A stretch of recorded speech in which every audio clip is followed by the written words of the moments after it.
이제 삼손에 대해서 여러분하고 나누려고 합니다. 이스라엘 백성이 계속해서 죄를 짓고 회개하고 다시 주님의 은총을 받고 구원을 얻고 그리고 또 다시 죄를 짓는 이런 반복되는 이제 그 사사기. 오늘 13장 1절 우리 다 같이 읽겠어요. 시작.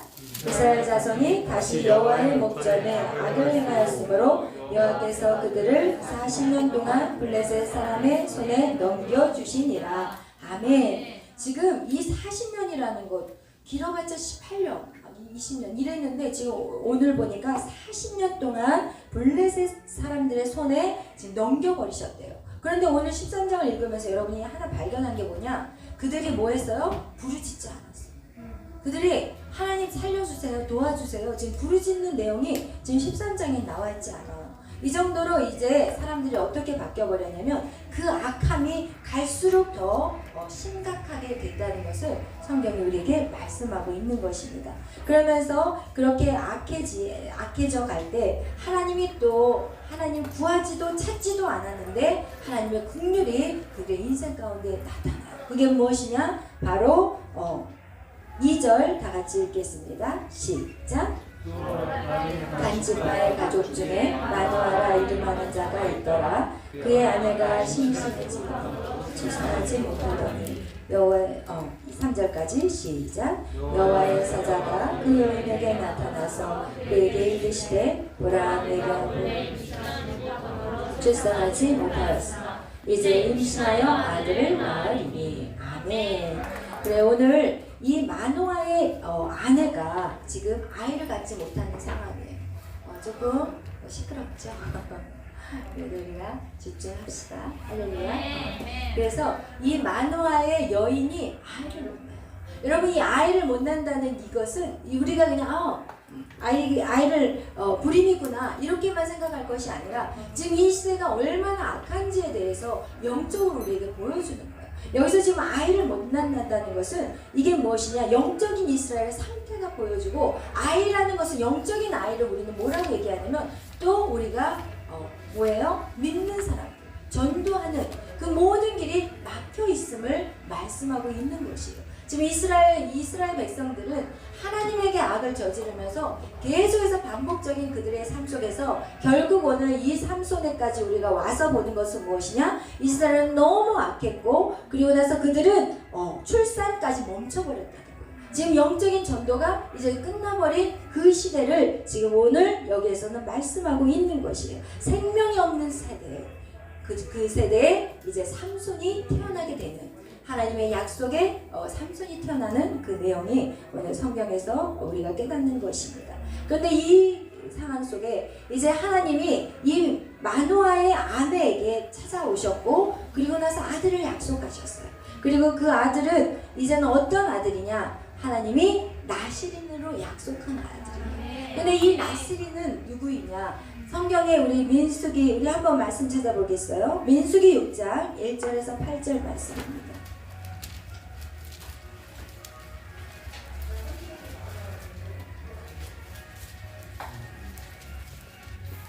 우리 저기 정장 가자님 조금 같이 가서 민수기 6장 1절에서 우리 8절, 민수기 6장 1절에서 8절 말씀입니다. 우리 민수기 6장 1절에서 8절 우리 다 같이 보겠어요. 여기에서 지금 나시린의 법에 대해서 나와 있는 내용이에요. 여기서 우리 다 같이 한번 읽어보겠어요. 1절부터 시작. 여호와께서 모세에게 말씀하여 이르시되 이스라엘 자손에게 전하여 그들에게 이르러 남자나 여자나 특별히 서원 곧 나시린의 서원을 하고 자기 몸을 구별하여 여호와께 드리려고 하며 포도주와 독주를 멀리하게 하며 포도주로 된 초나 독주로 된 초를 마시지 말며 포도주도 마시지 말며 생포도나 건포도도 먹지 말지니 자기 몸을 구별하는 모든 날 동안에 포도나무 솟아낸 씨나 껍질이라도 먹지 말지며 그 성원을 하고 구별하는 모든 날 동안은 삭도를 절대로 그 머리에 대지 말 것이라. 자기 몸을 구별하여 여호와께 드리는 날이 차기까지 그는 거룩한즉 그의 머리털을 길게 자라게 할 것이며 자기 몸을 구별하게 하여 여호와께 드리는 모든 날 동안에 시체를 가까이 하지 말 것이요. 그의 부모 형제 자매가 죽을 때라도 그로 말미암아 몸을 더럽히지 말 것이니 이는 자기의 몸을 구별하여 하나님께 드리는 표가 그의 머리에 있습니다. 자기의 몸을 구별하는 모든 날 동안 그는 여호와께 거룩한 자니라. 아멘. 지금 이 민수기 6장의 나실인의 법에 대해서 하나님께서 모세에게 말씀하는 내용이에요. 그런데 여기에서 이 나실인은 어떠냐면 자기가 어떤 기간 동안에 내가 하나님 나실인이 되겠습니다 라고 자기가 하나님 앞에 서원하는 것이 보통 나실인이거든요. 그래서 그 기간을 자기가 정해요. 그리고 그 기간 동안에는 자기가 거룩한 몸을 지키기 위해서 포도주나 독주도 하지 않고 부정한 음식을 먹지도 않고 그리고 시체를 가까이 하지도 않고 그러면서 이제 자기를 어떻게 하나님 앞에 온전히 드리는 거룩한 어떤 자기의 모습으로 하나님 앞에 나아가는 그런 시간이거든요. 그런데 오늘 이 읽었던 이 13장의 이 삼손의 그 나실이는 자기 스스로 선택한 게 아니에요. 하나님이 이 삼손을 엄마의 뱃속에서부터 나실인으로 결정을 해버렸어요. 그리고 나서 이 아이가 태어나면 이렇게 하세요라고 지금 하나님의 사자가 나타나서 지금 가르쳐주는 그런 내용인 것입니다. 그래서 이 사자를 누가 만났어요? 남편이 만났어요? 부인이 만났어요. 마노아의 부인이 아내가 이 사자를 하나님의 사자를 만났어요. 그러면서 그 여인에게 뭐라고 얘기하냐면 우리 5절 다 같이 읽겠어요. 5절 4절 5절 읽겠어요. 시작.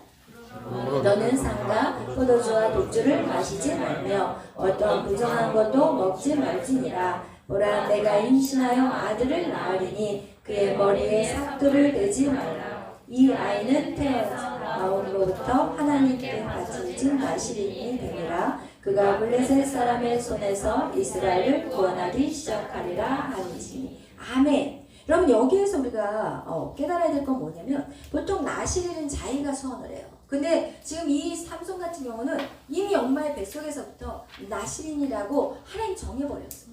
그렇기 때문에 누구의 몸이 깨끗해야 되냐? 엄마의 몸이 깨끗해야 돼. 여러분 이거 굉장히 중요해요.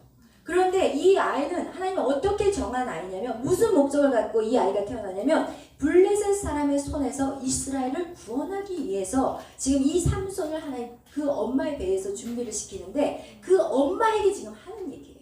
보통 이 나실인의 소원은 그 소원한 사람이 그걸 지켜 행하는데 지금 이 누구에게요? 마노아의 아내에게 지금 몸을 독주나 그런 어떤 포도주 먹지 말고 그리고 포도주에서 나오는 뭐 건포도라든지 이런 것도 먹지 말고 음식에 부정한 것도 먹지 말고 지금 이렇게 엄마의 몸을 깨끗이 하는 작업 이거 굉장한 영적인 의미가 있다는 거예요.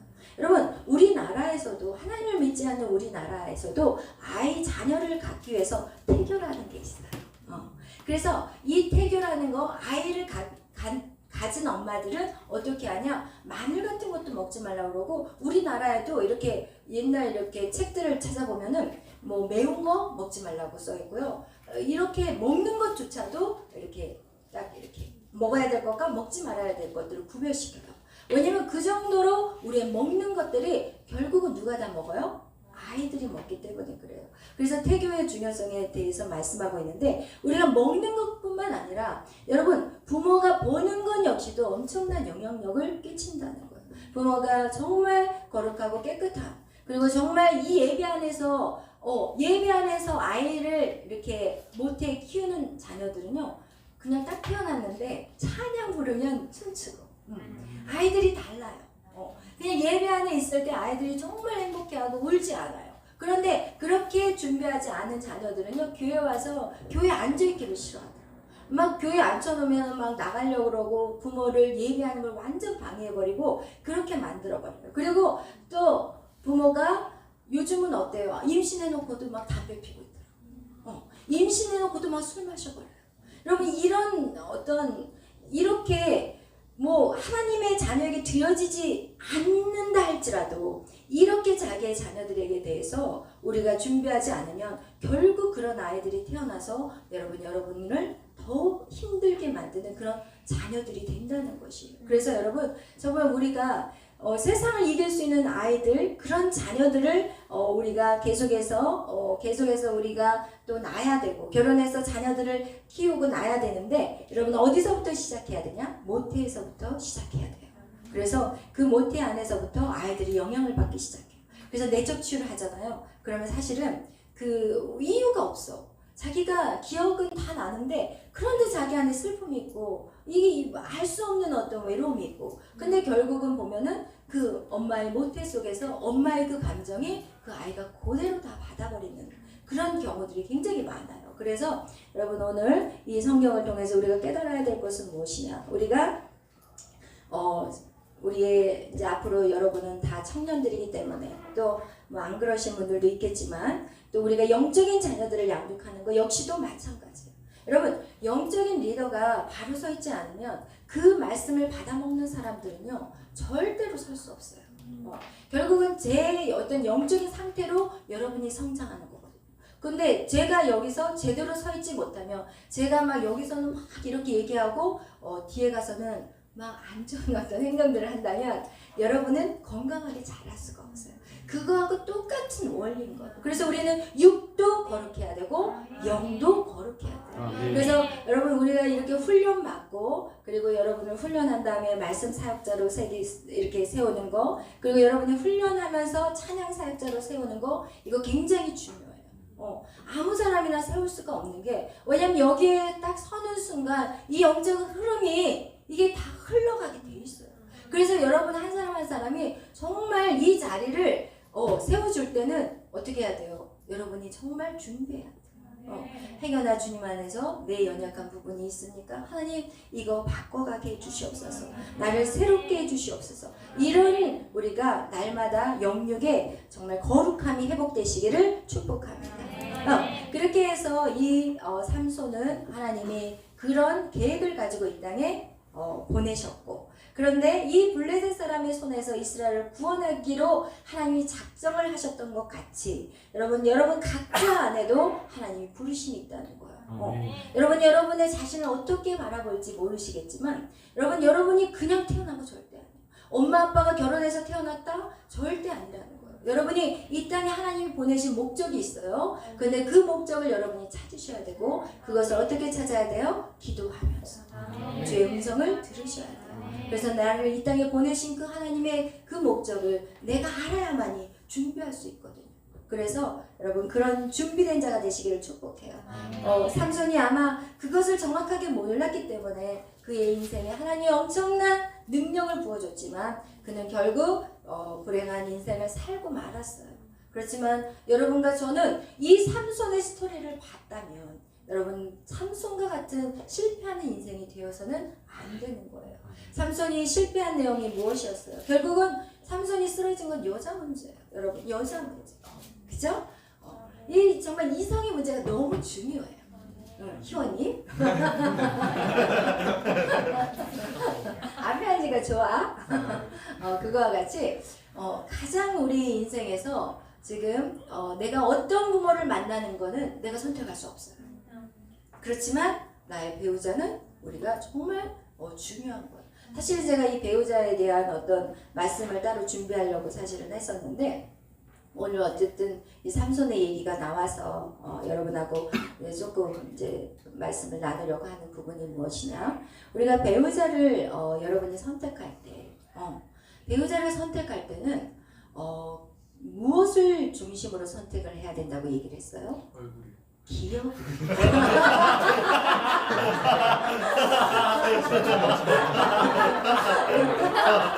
할렐루야. 충분히 그렇게 생각할 수 있어요.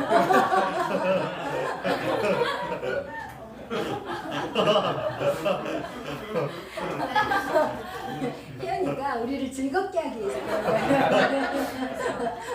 이렇게 양념을 한 번씩 뿌려주니까 이게 얼마나 즐거워요. 그렇죠? 그래서 우리는 배우자를 선택할 때 무엇을 위해서 선택을 해야 되냐? 우리의 기업을 위해서, 나의 유업을 위해서, 나의 비전을 위해서 배우자를 선택하라는 거예요. 우리가 쉽게 배우자를 선택하다가 실망하게 되는 원인이 뭐냐면 우리가 자꾸 사람을 바라보려고 해요. 그리고 이 사람이 나하고 이게 잘 맞나 안 맞나 이 사람하고 결혼하면 잘 맞나. 왜냐면 제가 결혼할 때 어떻냐면 저희 목사님하고 저희 목사님은 제가 뭘 보고 결혼했냐면 와 우리 목사님은 추진력이 너무 대단하고 근데 저는 추진력이 없었거든요. 사실은 저는 그냥 시키는 일은 잘하지만 내가 막 뭔가를 끌고 가지는 않았어요. 근데 저희 목사님은 그 모습을 딱 보니까 너무 멋있는 거예요. 와, 막 신학교를 갔는데 막 여기가 뿌셔지라고 찬양을 하는 거예요.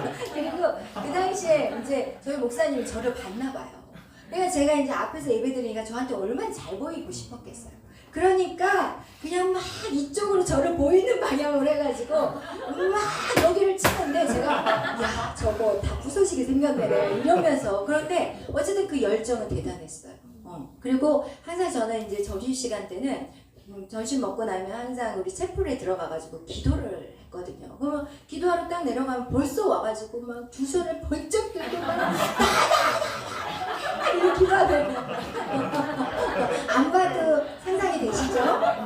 그러니까 이렇게 보다가 한번 다시 봐주고 되게 열정이 있네? 그러면서 제가 무슨 생각을 했냐면 제가 만약에 신앙이 떨어지면 제가 만약에 신앙생활 하다가 지치거나 실족될 때 야, 저 남자면 됐어. 이 생각이 드는 거예요. 근데 저희 목사님이 뭐 잘 사는 집이 아니에요. 완전 시골에 그냥 밭에 밭 하나 없이 그냥 남의 집 밭 가서 경작하시는 그런 가정이에요. 그런데 저는 진짜 그런 거 하나도 안 봤어요. 뭐 돈 있냐 없냐 그거 절대 안 봤어요. 왜냐면 제 친구는요 막 다른 남자 그러니까 다른 여자가 사귀는 남자까지 자기가 뺏어가지고 저기 사귀었다가 시집 딱 갈 때 되니까 의사하고 결혼해버렸대요. 그렇게 되면서 제 인간성 아주 제가 이래가지고 그렇게 생각한 친구들이 있었는데 저는 진짜 하나도 본 거 없어요. 딱 하나 뭐 봤어요? 신앙 봤어요. 내가 정말 실족되고 내가 정말 신앙길을 이렇게 제대로 못할 때 저 사람이라면 날 끌어주겠구나 이런 마음으로 결혼했어요. 사실 저희 목사님이 젊었을 때 지금하고 똑같아요.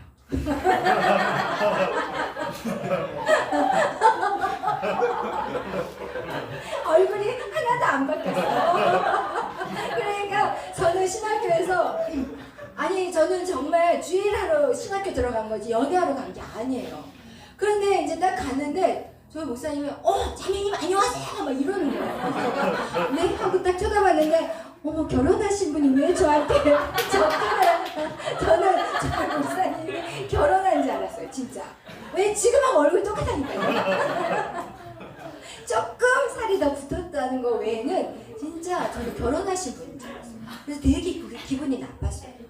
왜 결혼하신 분이 이렇게 아닌 척을 하냐. 그래서 제가 아주 쌀쌀맞거든요. 제가 원래 성격이. 그래서 네 좋아하세요? 이러면서 제가 딱 뒤돌아가지고 모른 척을 했거든요. 근데 참 신기하게 하나님이 짝이어서 그런지 저희 반에 있는 어떤 저보다 나이가 어린데 그 청년이 저에게 누구를 소개시켜준다고 그러더라고요. 그래서 내가 저 싫어요. 됐어요.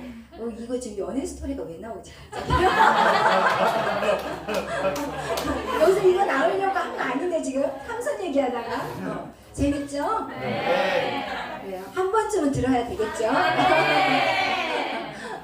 그래서 제가 신학생이 우리 같은 동기인데 저한테 남자를 소개시켜준다는 거예요. 진짜 멋진 전도사님 있대요. 그래서 제가 그때는 제가 반지를 끼고 다녔어요. 왜냐면 막 누구 막 사귀라는 소리 너무 제가 좀 그랬었거든요. 왜냐면 정말 주님이 콜링을 받고 막 주를 위해서 내가 열심히 일하리라 막 이런 마음을 갖고 들어갔는데 들어가자마자 막 주위에서 저한테 한 미모가 돼서 그래가지고 이제 농담이고요. 그런데 어쨌든 그렇게 막 사귀자고 하는 사람들이 많았어요. 그래서 제가 아주 반지를 딱 끼고 다니면서 저 약혼했어요. 제가 그랬거든요. 그래서 그 청년이 역시 저한테 그렇게 했을 때 제가 약혼했어요. 그랬거든요. 그런데 이제 저희 같은 또 동기 중에서 이제 나이가 조금 있으신 신학생들이 있었어요. 여자 집사님이신데, 그래서 그분이 또 저한테 이제 누구 소개시켜준다는 말을 안 하시고, 왜냐면 이제 제 성격을 아니까 뭐 헬라어 수업 강의를 참석을 하자는 거예요. 점심시간에 하는데 제가 이제 2학년으로 제가 편입을 했어요. 그냥 의상 디자인을 공부하고 난 다음에 하나님의 의상 디자이너가 아니래요. 저한테 신학을 가야 된다고. 그리고 나중에 이제 제가 진짜 하나님 앞에 콜링을 받았어요. 저 안에 딱 하나님 물어보셨거든요. 이너보이스로. 그래서 제가 신학 하겠습니다 이렇게 이제 결단하고 간 게 한 6개월 사이에 이제 결단이 됐는데, 그리고 나서 이제 신학교를 가게 되어서 이제 제가 1학년 때 헬라어를 공부를 못한 거예요. 근데 이제 헬라어를 배우러 이제 가자고 그래서 그거 공부하러 가니까 좋다고 갔어요. 근데 거기서 누가 강의를 했게요? 양준원 전도사님이 시작교회에서 헬라어를 강의를 하고 있었어요. 그 점심시간에 그 짬으로. 그래서 이제 저를 일부러 이 집사님이 그 전도사님하고 저하고 연결시켜 주려고 저를 데리고 간 거예요. 근데 저는 그거 전혀 모르고, 만약 알았으면 안 가요, 제 성격으로. 근데 이제 가서 이제 앉아 있었는데 막 신나가지고 막 아시겠죠? 말 안 해도 막 신나, 자매님 막 이러면서. 그랬더니 옛날에 그 분이야. 딱 보니까 막 계단에서 아는 척을 하셨던 그분이. 그래서 내가 이게 지금 어떻게 된 상황이나 하고 이제는 일단 들어와서 이제 앉았는데, 다 끝나고 난 다음에 자매님 칠판 좀 닦아주세요. 저를 칠판 닦으라고 저만 딱 남겨놓고 다 나간 거예요. 칠판 닦으라는 거 어떻게 해? 선생님이니까 그 당시는. 근데 이제 칠판을 닦았어요. 그랬더니 뭐 꿈은 뭐예요? 비전은 뭐예요? 막 이러면서 이제 수작을 부리신 거야.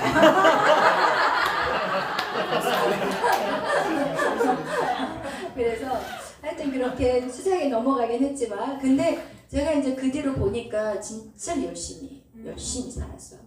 열심히 그냥 너무 하여튼, 그래서 이제 그 믿음 하나 보고 제가 결혼을 해야 되겠다 생각을 한 건데, 일단 그렇게 결정도 하기 전에 저희 목사님이 어떻게 하셨냐, 제가 다닌 교회로 쳐들어오셨어요. 제가 사귄다 안 사귄다 말도 안 했었거든요. 그냥 속으로만 생각하고 있었는데 저희 교회를 쳐들어온 거예요. 주일날. 내가 얼마나 당황스럽겠어요. 주일날 쳐들어왔나? 하여튼 쳐들어와가지고 저희 목사님을 만났어요. 담임 목사님을 만나가지고 김은아 전도사님과 결혼할 사람입니다. 이래버린 거예요. 교회에다 다 선포를 해버린 거예요. 그러니까 좀 용감해야 돼, 희연아.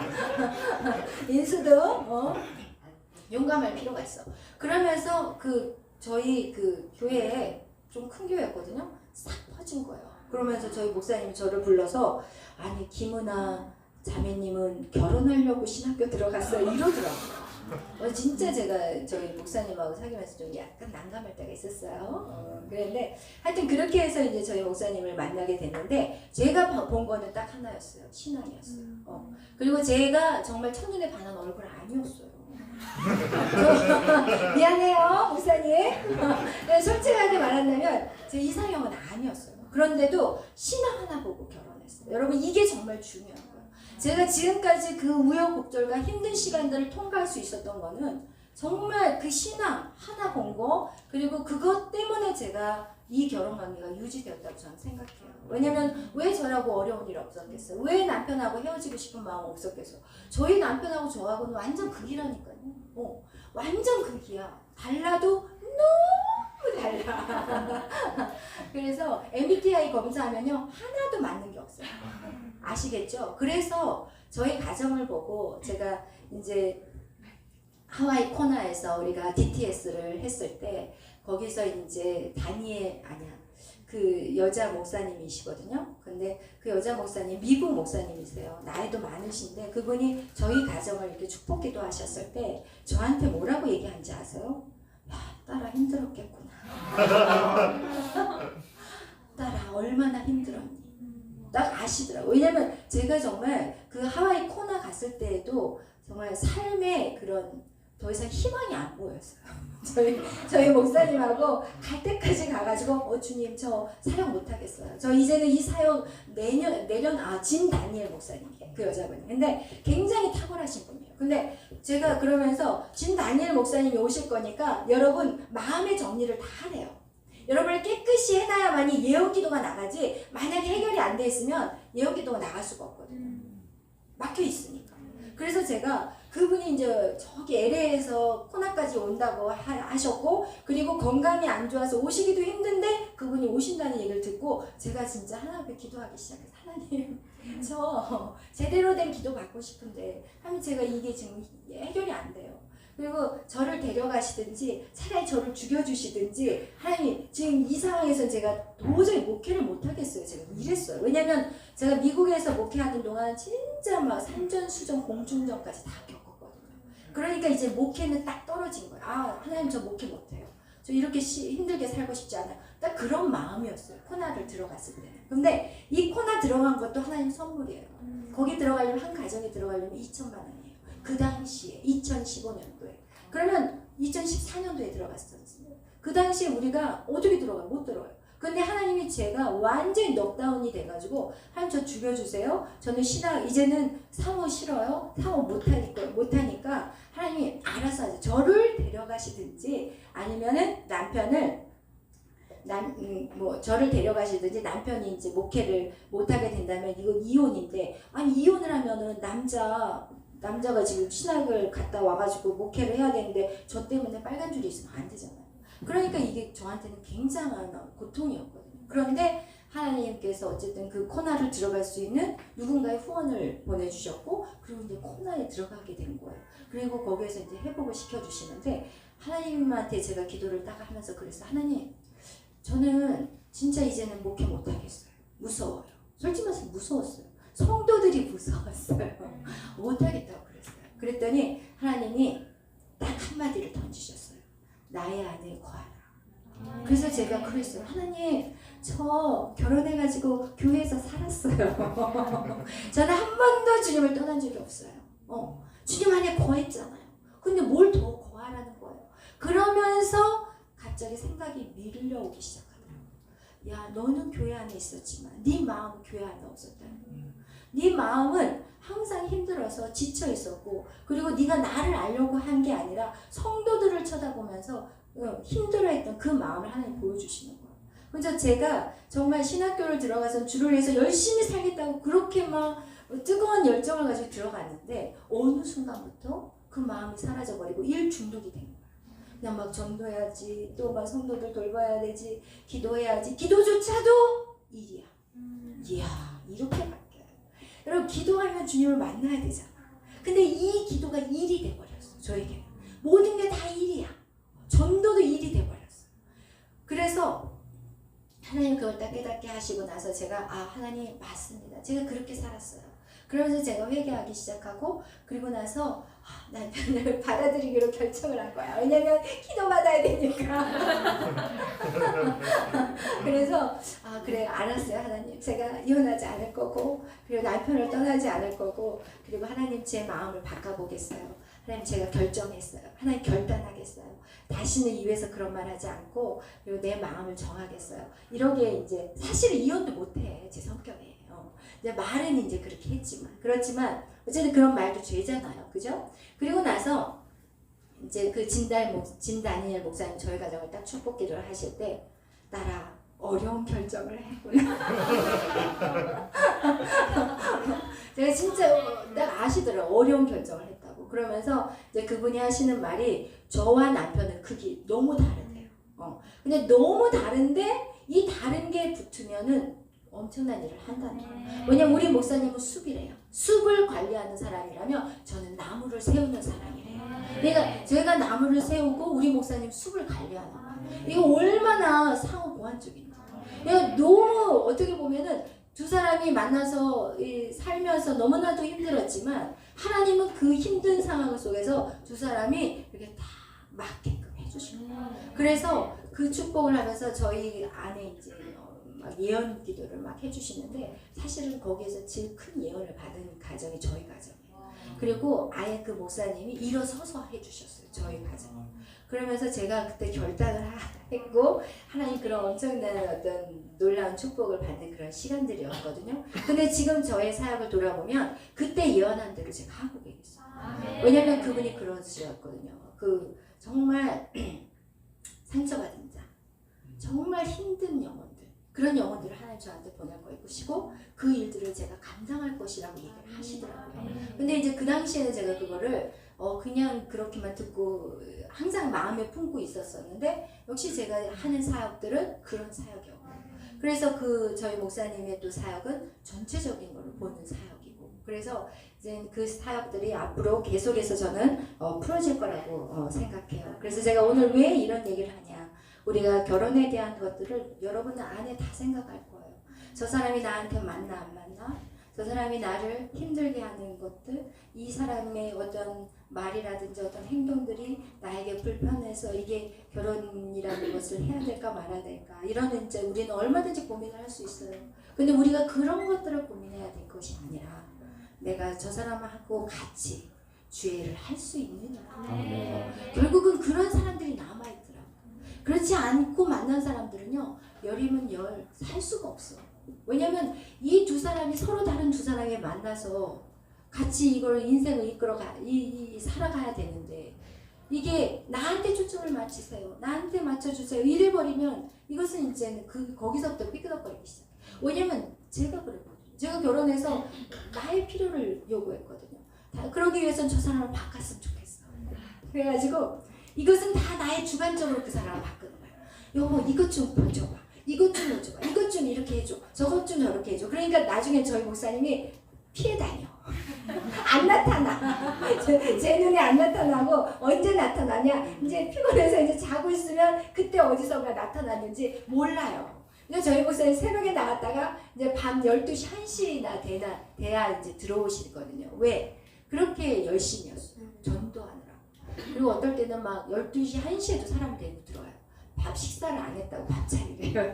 근데 그 정도로 저희 목사님은 지금까지도 이제 쉬지 않고 이제 열심히 사역들을 하고 계시는데, 어쨌든 여러분에게 이제 오늘 삼손의 얘기가 나오다가 이제 거기 얘기까지 나가게 됐는데, 여러분 우리 모두는 정말 앞으로 배우자를 위해서 기도해야 되고, 그리고 그 배우자를 기도할 때는 여러분의 만나 나를 맞춰가는 게 아니라 나하고 만나 나를 맞춰가는 게 아니라 같이 합력하여서 하나님이 우리에게 주신 그 비전을 이루어갈 수 있는가, 그거에 집중해야 된다는 거예요. 그래서 그렇지 않게 되면은 결국은 어떻게 되냐, 제가 지난번에도 이런 예화를 한번 말씀드린 적이 있어요. 한 여자는 아주 유능한 여자였어요. 진짜 유능한 여자랑 결혼한 남자가 있었고, 한 가정은 진짜 아무것도 할 줄 몰라. 이 여자는 그냥 밥 하나 제대로 할 줄 모르는 여자예요. 그 여자하고 결혼한 남자가 있었어요. 그런데 이 너무너무 유능한 이 여자가 1년 후에 딱 이 두 가정이 서로 딱 만났는데, 이 유능한 여자는 우울증에 걸려서 약을 먹고 있어요. 그리고 진짜 아무것도 할 줄 모르는 그 여자는 진짜 멋진 여자가 되어 있는 거야. 그래서 나중에 이게 어떻게 됐나 하고 봤더니 엄청나게 이 대단한 여자는, 이 남자가 딱 보니까 저거 하나만 고치면 될 것 같아. 여보 당신 이것만 고치면 좋을 거야. 이걸 좀 고쳐보도록 해. 그러면 또 그 다음날 또 딱 보고, 당신 이것 좀 고쳐봐, 이것 좀 고쳐봐, 이거 마음에 안 들어, 이게 마음에 안 들어. 이래보니까 이 여자가 완전히 주저앉아버려. 근데 이쪽 여자는 밥도 할 줄 모르는 여자가 어느 날 밥을 했는데 제대로 된 거야. 그러니까 이 남편이 기대를 안 했다가 밥을 아주 항상 진밥을 하던 여자가 밥이 제대로 딱 되니까, 이야 당신 밥 잘하네. 그러니까 이 여자가 어떻겠어요? 좋은 거야. 그러니까 이 여자가 이제 또 찌개를 딱 끓인 거야. 이야 찌개가 오늘 안 짜네, 너무 맛있네, 이러면서 계속 칭찬을 해준 거야. 왜? 기대하지 않았거든, 이 여자한테. 그래서 그 여자에게 계속 칭찬을 하니까 이 여자는 진짜 멋진 여자가 되어버리고, 이 여자는 그렇게 멋진 여자였는데 완전히 우울증약 먹어버려요. 여러분에게 이런 얘기를 하는 것은, 여러분 이 모든 것들은 사실 우리의 주관적인 것들이 많다는 거예요. 그래서 여러분에게 정말 배우자를 선택했고, 그리고 주님의 나라를 위해서 배우자를 반드시 선택해야 될 것이고, 또 두 번째 여러분이 해야 될 것은 무엇이냐? 여러분이 아낌없는 칭찬과 격려가 결국 서로를 살리는 거예요. 계속 지적하게 되면 불편해지기 시작해. 몸이 경직되기 시작해. 그래서 불편해서 같이 있을 수가 없게 돼버려요. 저희 목사님이 저한테요, 처음에 결혼했는데 사모는 이런 거야. 우와, 숨 막힌 줄 알았어요. 저는 굉장히 자유로운 사람이에요. 저는 원래 스케줄 안 짜요. 제 성격은 B형이에요. B형. 굉장히 자유를 추구하는 사람이에요. 근데 저희 목사님이 스케줄을 갖고 오래 저한테. 이야, 이거 무슨 스케줄을 가져와 지금? 그렇지 않아. 내가 지금 이 사모 지금 내가 저희 목사님이 나중에 뭐가 될 거예요. 그래서 제가 사모 되기 싫어가지고 가만 머리를 막 굴렸어. 목사는 안 될 거고 전도사도 그렇고 에이 모르겠다. 선교사야 내가 이랬거든요. 선교사야 이랬거든요. 그랬더니 그거를 또 멋있게 봤다는 거예요. 저를. 진짜. 그래가지고 어쨌든 그렇게 했는데 하여튼 우리 저희 목사님이 이제 딱 사모가 되니까 저는 사모로서 준비된 적이 한 번도 없어요. 저는 사모가 되려고 꿈에도 꿔본 적이 없었고, 저는 의상 디자이너가 되려고 했어요. 그리고 멋지고 화려하게 살려고 했어요. 그리고 돈 많이 벌어서 주를 위해서 살려고 했어요. 예, 저도 쓰고 돈 주님을 위해서도 드리고 멋지게 막 이렇게 살려고 했는데, 하나님한테 딱 잡혔으니까 이제는 어떻게 해요. 그런데 결혼했는데 저희 목사님이 사모는 이래야 돼. 사모는 말이야, 사람들 오면은 막 가가지고 웃고 방긋방긋하고 막 붙잡고 기도해줘야 되고 막 이런데, 저는 정말 29살에 사모가 됐는데 사모를 어떻게 해야 되는지 몰랐어요. 근데 맨날 저희 목사님이 막 그 사모는 이래야 돼 이런 거를 저를 갖다가 어떻게 압박을 하든지, 제가요 그 뒤로는 사람들이 오면요 뒤로 막 물렀어요. 목사님은 저를 막 밀어요. 떠밀어. 여러분 알잖아. 막 전화 바꿔주고. 저 막 전화 바꿔주면 경기를 일으킬 정도로. 처음에는 멋모르고 막 받았는데 나중에 너무 싫어가지고 막 전화기 막 던져버리고 그랬어요. 한 성격 하거든요. 그래가지고 막 저를 갖다가 막 그 틀 안에다가 막 집어넣어가지고 막 그랬어요. 근데 제가 이제 힘들었을 때 하나님 앞에 기도해야 했더니 하나님이 저한테 위로는 안 해주시고 너나 잘해라 막 이러시더라고요. 제가 하나님 저 너무 힘들어요. 왜 저희 남편은 막 이래요 막 이러면서 제가 막 그랬더니 하나님이 하시는 말이 너나 잘해라 막 이러시더라고요. 그래서 제가 하나님이 남편에 대한 것들을 존중해주고 제 안의 것들을 하나님이 회개하는 걸 원하시구나, 제가 이제 그걸 깨닫긴 했는데, 어쨌든 제 안에 저희 목사님이 어떤 그런 목사님이 사모라는 것들, 어떤 그런 그동안의 어떤 신앙생활들을 하시면서 생각했던 것들을 저를 갖다가 그렇게 막 옷을 입히려고 했을 때 제가 굉장히 많이 힘들었어요. 그리고 오히려 더 못했어요. 그리고 할 수가 없었고, 그리고 맨날 아팠어요. 그리고 맨날 아파서 조금 가서 사역하고 나면 집에 가서 쓰러져서 자고 막 이랬어요. 왜냐면 제가 기쁘지가 않았어. 왜냐면 내 옷이 아닌 옷을 막 나한테 입히려고 하니까. 그래서 여러분 이게 너무너무 중요한 거예요. 자기 옷을 찾아야 되는데 그것은 그 누가 이렇게 해라 저렇게 해라 해서 되는 게 아니라 자기가 주님을 만나고 정말 주님을 만나면 자기가 자기 칼날을 찾게 되는 거예요. 그래서 그게 너무너무 중요해요. 여러분이 앞으로 누군가를 선택해서 결혼을 하게 된다면 절대로 그 사람을 가르치거나 그 사람을 뭔가를 바꿔버리려고 하지 마세요. 왜냐하면 그 사람이 주님을 만나면 스스로 바뀌어지게 돼요. 지금은 우리 목사님 말 안 해도 제가 전화하잖아. 전화 신방하고 막. 그러니까 저희 목사님 전화 좀 끊으라고 그러더라고요. 하루 종일 전화하고 있고 막 요즘에는 막 뭐 회의에서도 막 전화 오고 하니까 그 전화 받고 있으니까 목사님이 이제 전화 좀 끊으라고 막. 저희 목사님 이렇게 돼버렸어. 그러니까 하지 말라고 해도 내가 믿음 안에 서면 하게 돼요. 그래서 여러분 정말 우리가 서로의 믿음이 성장될 수 있도록 돕는 자들이 돼요. 서로를 세워줄 수 있도록 이 사람이 세워져서 하나님의 일을 할 수 있도록 기다려주는 것도 정말 중요하고 그리고 옆에서 정말 기다려주는 거 필요해요. 그래서 그것을 누가 하시냐? 하나님이 하시더라고요. 기다렸더니 하나님이 바꾸시고 기다렸더니 하나님이 바꾸시고 오히려 제가 잔소리하면 오히려 그걸 길을 막아버리게 되는 거예요. 그래서 우리는 자녀를 양육할 때도 마찬가지고 또 배우자끼리도 마찬가지. 그래서 여러분이 배우자의 연약한 모습이 있다? 그럼 그걸 가지고 기도하셔야 되지 절대로 지적해서는 안 되더라고요. 그래서 그렇게 할 때 상대방에 대한 편안함이 생겨요. 그죠? 기다려주는 거 되게 중요하다는 거. 그래서 오늘 우리가 여기까지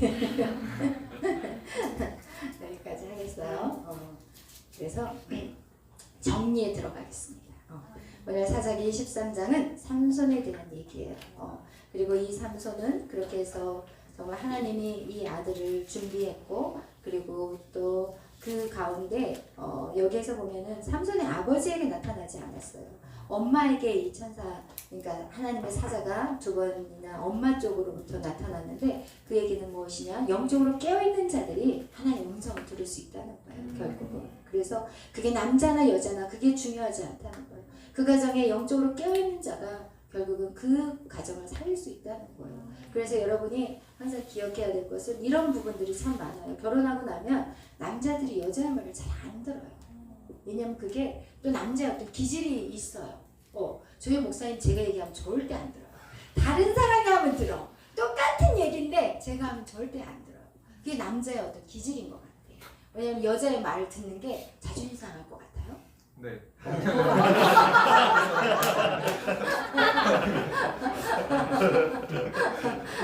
그런 게 있더라고요. 내가 말이야 남자인데 말이야 이런 거 있어요. 그런데 오늘 이 성경을 통해서 깨닫게 하는 것은 뭐냐면 남자든 여자든 영적으로 깨어있어만이 주의 음성을 들을 수 있다는 거예요. 네. 그래서 그렇게 깨어있는 저와 여러분이 되시기를 축복합니다. 아멘. 그리고 정말 그런 것들을 우리가 내려놓을 수 있는 그런 것들, 내가 더 주님을 아는 것 같다 할지라도 그것들이 항상 그런 것들을 내려놓을 때 관계가 회복이 돼요. 그래서 여러분 그것이 바로 우리 안에 교만함이 될 수가 있는 것들이니까 여러분이 그런 부분들을 항상 명심하시고 어떤 관계 안에서 그 교회 공동체 안에서도 마찬가지고 그래서 그런 저와 여러분이 되시기를 축복합니다. 기도하겠어요. 사랑해 주님 감사합니다. 오늘 우리 13장 삼손의 출생에 대해서 저희들이 말씀을 나누었습니다. 하나님 우리 안에 하나님의 부르심이 있습니다. 이 땅 가운데 하나님의 보내심이 있습니다. 삼손은 블레셋 사람 손에서 이스라엘을 구원하기 위해서 삼손을 보내셨다면 하나님 우리에게도 이 땅에 보내신 목적이 있습니다. 그것이 무엇이냐? 영혼 구원입니다. 우리의 결혼도 이제는 하나님 정말 영혼 구원을 위한 결혼이 되게 하여 주옵소서. 하나님 나의 필요를 채워주는 결혼이 아니라 정말 하나님의 나라를 세워갈 수 있기에 하나님 그 일들을 같이 손잡고 걸어갈 수 있는 하나님 그런 우리의 만남이 되게 하여 주옵소서. 주님 우리를 인도하시고 날마다 우리의 마음이 주께로 온전히 향하게 하여 주옵소서.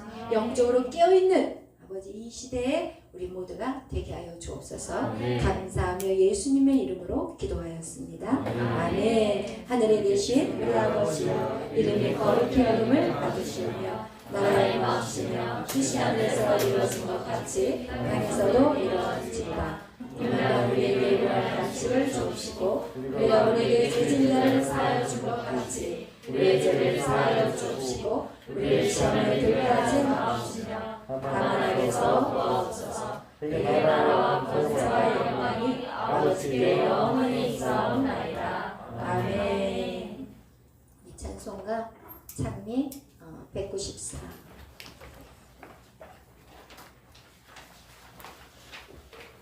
194 수많은 무리들이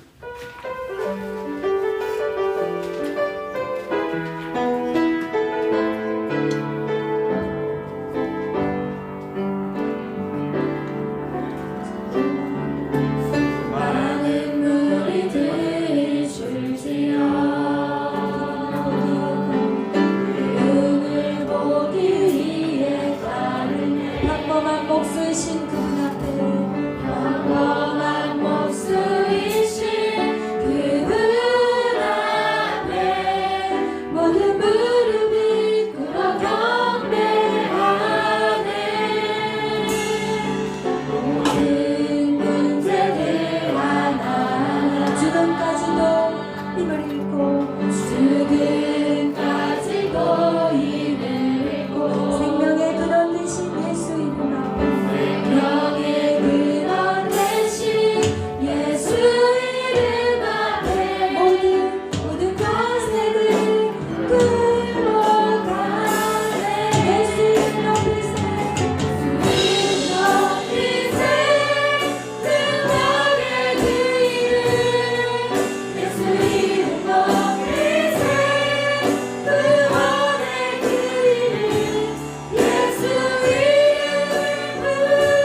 시간 우리가 같이 기도하실 때 하나님,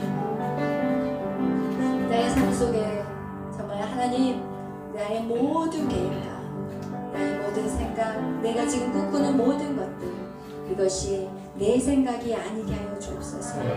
하나님, 오직 성령께서 나의 생각과 나의 방법과 나의 모든 길을 인도하여 주옵소서. 하나님, 그리고 내가 그 모든 인도함에 순종하게 하여 주옵소서. 나의 모든 생각들 다 내려놓게 하여 주옵소서. 나의 미래의 계획까지도 하나님 다 내려놓겠습니다. 하나님, 내 생각으로 무엇을 재거나 무엇을 바라보지 않게 하여 주옵소서. 그리고 오직 하나님의 인도하심을 따라 순종하는 제가 되게 하여 주옵소서. 오늘 그것을 놓고 우리 이 시간에 기도할 때 하나님, 제가 정말 순종할 수 있는 힘을 주시옵소서. 하나님, 제 안에 주의 영으로 더욱더 아버지 부어주시고, 하나님, 이제는 나의 모든 자아가 하나님 파쇄되게 하여 주옵소서. 이제 우리 다 같이 주여 기도합니다.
사람과의 관계, 그죠? 이성과의 관계, 또 그 누구와의 관계, 배우자의 관계, 앞으로 나의 어떤 결혼의 대상자의 모든 관계, 이 관계가 여러분 힘들고 불편한 것은 무엇이냐?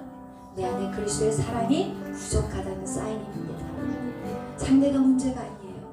내 안에 주의 사랑이 채워지지 않았다는 것입니다. 여러분, 이 시간 여러분이 이곳에 모여있는 여러분에게 정말 부탁드리고 싶은 건 무엇이냐? 여러분이 그 누군가를 만나기 전에 여러분의 안에 그리스도의 사랑을 채우셔야 합니다. 아멘. 만약 그 사랑이 없다면 그 목말름으로 말미암아 여러분의 배우자를 힘들게 만드는 것입니다. 여러분 안에 주님의 사랑이 없으면 그 목마름을 가지고 누구에게 달라고 하냐면 내 가족들에게 달라고 하고 내 배우자에게 달라고 하고 나의 이성 친구에게 달라고 하고, 여러분 이것을 자꾸 엉뚱한 데서 달라고 해요. 그렇다면 그 관계는 지속될 수가 없어요. 여러분이 계속해서 그리스도의 사랑이 여러분 안에 채워질 수 있도록, 아멘. 그리고 여러분이 그리스도의 사랑으로 여러분의 주위 사람들을 바라보시고, 아멘. 여러분의 주인 그리스도의 사랑의 눈으로 내 옆 사람을 본다면 아멘. 너는 절대로 불편한 마음이 있을 수가 없어. 아멘. 오늘 그 사랑을 주시옵소서. 아멘. 하나님 내 안에 그 사랑을 채워주세요. 아멘. 하나님 나 정말 외로워요. 하나님 나 정말 외로워요. 내 안에 하나님의 사랑을 채워주세요. 더 이상 이 외로움이 지속되지 않도록 하나님 거짓된 사랑이 아닌 하나님의 참 진리의 사랑이신 성령님 내 안에 오시옵소서. 아멘. 하나님 기도하는 나갑니다. 주여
통치하시고 다스리는 아름다운 나라가 되게 하여 주옵소서. 아멘. 모든 영혼들이 살아나는 역사가 있게 하여 주옵소서. 아멘. 이 땅의 어두운 것들 정말 자살의 영은 예수의 이름으로 끊어지죠. 아멘. 모든 낙태의 악한 법은 예수의 이름으로 끊어지죠. 아멘. 하나님 땅의 모든 동성애와 평등의 악한 법들은 예수의 이름으로 파쇄되고 아멘. 하나님의 생명을 존중하며 아멘. 아버지 서로를 격려하며 칭찬하며 아멘. 하나님 정말 하나님의 말씀대로 이 땅이 다스려지고 통치될 수 있도록 아멘. 그날을 위해서 우리는 계속해서 기도할 것이고 아멘. 이런 반드시 이루어질 것이고 아멘. 기도는 하나도 땅에 떨어지지 않고 아멘. 반드시 역사할 것이고 아멘. 이들을 여러분이 감당하셔야 됩니다. 아멘. 오늘 여러분 하나님 주여, 나를 주여, 보내주시옵소서. 아멘. 하나님 나를 주여, 보내주시옵소서. 주여. 하나님 나를 주여, 사용하여 주여, 주여. 주시옵소서.